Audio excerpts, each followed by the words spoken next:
What's up guys, it's a Sound Alchemist, and today I am going to give you the lore to one of my favorite all-time supplements to anything 40k related, the Crimson Slaughter. This chaotic supplement is so amazing. I love the lore, I love the look of these guys, it's just really sweet. So without further ado, here is the lore to the chaotic Warriors of the Crimson Slaughter Chaos Warband. Of all the renegade space marines that have abandoned the Emperor's cause, none are more feared than the Crimson Slaughter.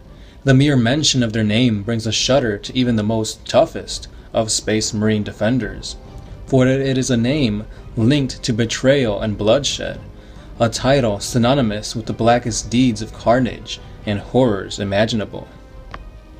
The 41st millennia is an age of war, an era where the strong take what they will and the weak die choking in the dust. None know that lesson better than the Chaos Space Marines of the Crimson Slaughter.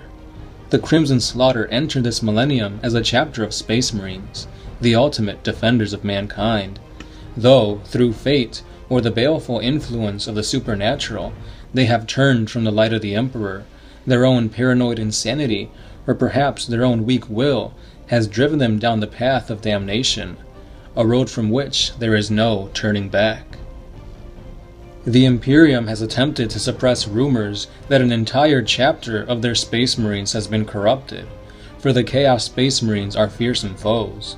They possess all of a Space Marine's abilities and skills, and his matchless gear of war. In addition to this, such enemies also wield the corrupting powers of the Dark Gods and their insidious gifts. These traitors command arcane powers, infernal weaponry, and demonically possessed machines that are akin to nightmarish monsters.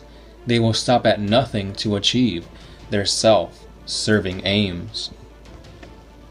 The Crimson Slaughter strike with the same tactical precision and thunderbolt fury as the Space Marines. To the Imperial repertoire of lightning assaults and armored spearheads are added lurching demonic engines of war and waves of brainwashed cultists. Alongside traditional bolter and heavy weapons fire come sorcerous blasts and drizzling balefire. For close quarters onslaughts, the Crimson Slaughter use their time-honored chainswords and power fists, but also lasher tentacles and claw pincers capable of snipping a dreadnought in two are also used. Against them, no defensive line can hold, no bunker can remain intact. In the end, most of their foes break and run, hoping to hide in the ruins of their world. Yet whether the Crimson Slaughter hunt their prey by auger tracker, warp trace, or blood scent, their end is always the same. None can hide, none are permitted to escape, and must fall, broken and bullet-ridden. It is said that strange things happen when Crimson Slaughter arrive for battle. Unnatural, awful things that hardly bear description. Phantasmal spirits manifest out of shadows, and premonitions of doom coalesce so thickly they hang like haze upon the air. The skies bleed, the walls melt, and the innocent contorn and rack their bodies into hateful angles, while they howl to the heavens with the voices of the damned. Even mutes will plead for a swift and merciful death, screaming out in languages they never knew. In the beginning, this renegade chapter of Space Marines resisted their doom. Perhaps some still do, but most of their number, however, have cast off the fetters of service and deprivation. They have at last embraced the power and the madness, longing for the blissful, sated release that follows slaughter. It is impossible to surmise which are more damned, the warriors who are filled with self-loathing for their vile acts, or the ones who have developed a taste for it. Regardless, the power of the warp spreads, and the shadow of the end times grow longer. The bell of doom clangs and tolls, and somewhere in the galaxy, hidden just behind the veil that overshrouds it, the Crimson Slaughter are once more driven by their inner voices, once more on the hunt. The renegades who called themselves the Crimson Slaughter were once known as the Crimson Sabers of the Space Marines. It is unknown from what founding the Crimson Sabers were created, or which chapter served as their progenitor. The earliest mentions of the Crimson Sabers have been uncovered are the battle records that list them as participating in the campaigns at the dawning of the 36th millennium. That the chapter's founding is unknown seems to be tied to two events: the Amalgamation Schism and the destruction of the planet Rogan. Following the schism, the chapter was rebuked by the greater Adeptus Astartes for its breach of protocol. Angered, Chapter Master Nigellus was determined to shed his chapter's growing self-doubt and make a statement. In a bold move, he declared the Crimson Sabers would sever all ties to their brother Space Marine chapters, including their founders, while still remaining loyal to the Imperium. All ties to their founding chapter were erased. Chapter Master Nigellus was slain 100 years later during the Foreign Stant Rebellion, but he laid the foundation of the chapter's new creed, accomplishing each mission with faultless efficiency. During the Imperium's Age of Redemption, the Crimson Sabers saw the multitude of ongoing crusades as an ideal opportunity for the chapter to prove itself. However, despite proving themselves in many battles, Chapter Master Drabek became increasingly convinced that the reputation of his chapter was still in question. Many allies became frustrated with the highly suspicious and overcritical Space Marines. Moreover, while they were away on crusade, the chapter's homeworld of the Brakota system fell to demonic onslaught. When the chapter returned, their homeworld of Rogan was in ruins, and many worlds of the system fell to Imperial exterminatus. The devastation of their star system and the loss of their homeworld struck the Crimson Sabers hard. While they would soon resettle on the chapter of Drogs, the third world of the Brakota system, the loss of Rogan was a blow to the chapter's pride. For over a millennium after resettling upon their new planet of Drogsht, the Crimson Sabers continued to do their duty. However, everything changed at the planet of Umedia. They began receiving distress calls from this jungle world, and the Crimson Sabers began to flow over towards that planet. Escalating calls for support eventually summoned all available warriors from their entire chapter onto this fateful planet. With each new location their augurs scanned, they found more and more corruption, so that it was not long before they went from localized assaults to genocidal cleansing. In their methodical manner, the Crimson Sabers purged Umedia, seeking nothing less than to eliminate every single one of the world's inhabitants. Much later, when questioned about this deed, members of the Crimson Sabers claimed that all of Umedia's citizenry were given over to chaos-worshipping Bethelu cults. In the wake of their purge, teams of inquisitors from the Ordo Hereticus were sent to investigate. These inquisitors found no evidence of any Bethelu cults. The Inquisition report was damning to the Space Marines, determining that the Crimson Sabers' actions went well beyond the eradication of some hidden cult. It had been an act of butchery. Meanwhile, the Crimson Sabers began to experience bizarre symptoms. Their multiple hearts began racing to elevated levels for no purpose, or sometimes the onset of a growing sense of foreboding overcame them, as if some unseen fog was closing in all around them. A rising pressure weighed heavily on their minds, even before the mission was fully complete, and the Crimson Sabers returned to their orbiting fleet. Some of their members were already feeling the first effects of what they would later call the Haunting. The Crimson Sabers failed in any attempt to reach the peaceful, meditative state that Space Marines use as a substitute for sleep. Rather than being able to relax, they visualized instead the faces of those they had killed, living over and over again in their massacre.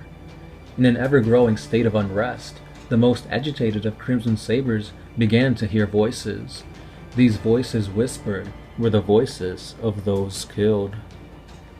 Since he too partook in this slaughter on Umedia, the new chapter master, Sevastus Cranon, also felt a growing unease.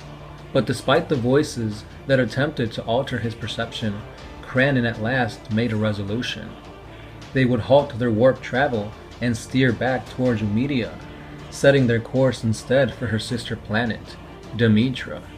There they would seek the clues of contamination.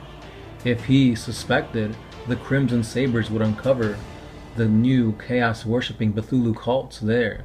Then he could offer them up as proof for the righteousness of their cause. This new plan also gave the chaplains, librarians, and apothecaries some time to assess the mental malady that had enshrouded the chapter. However, the short trip to Demetra saw the chapter's paranoia and insanity grow.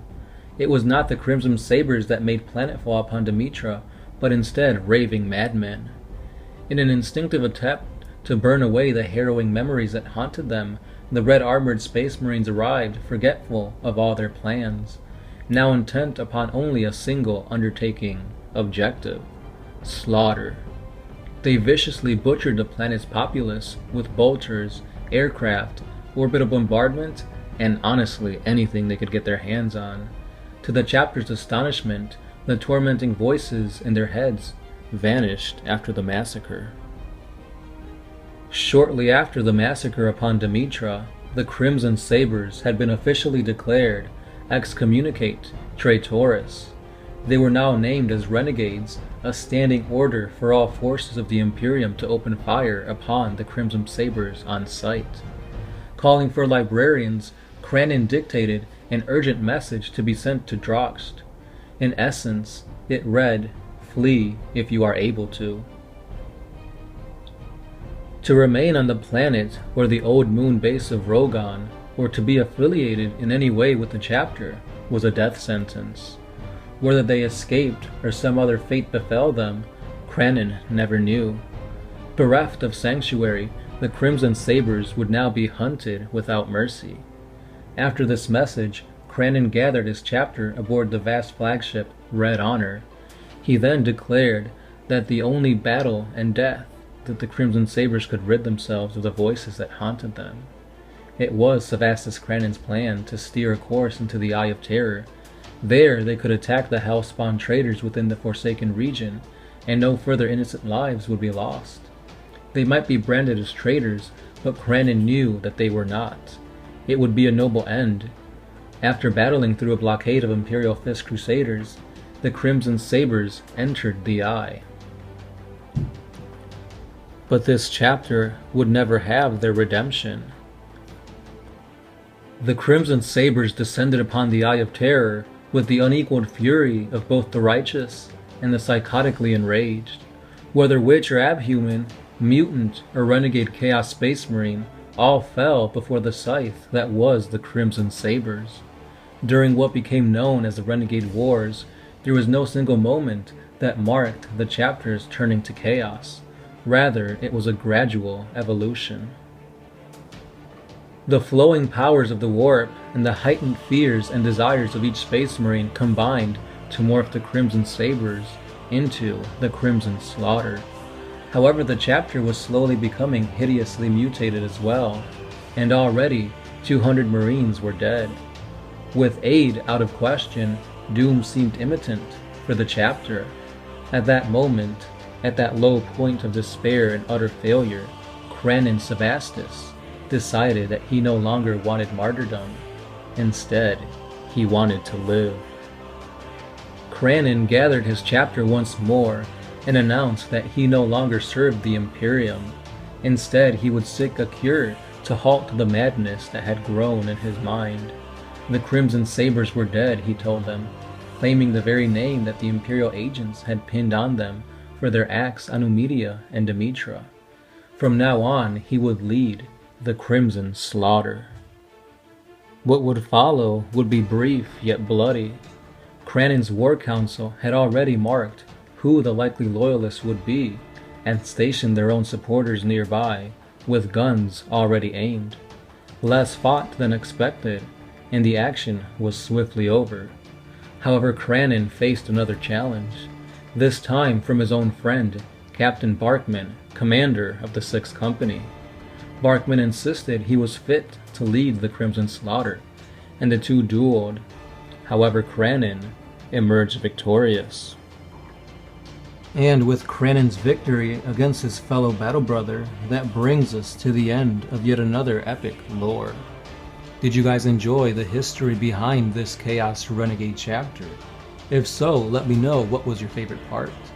And if not, let me know what other Chaos Renegade chapter you guys wish for One Mind Syndicate to cover. If you did like this, however, there will be a part 2, 3, and I think a 4. So sit tight, stay subscribed, and wait for more epic videos on the Crimson Slaughter.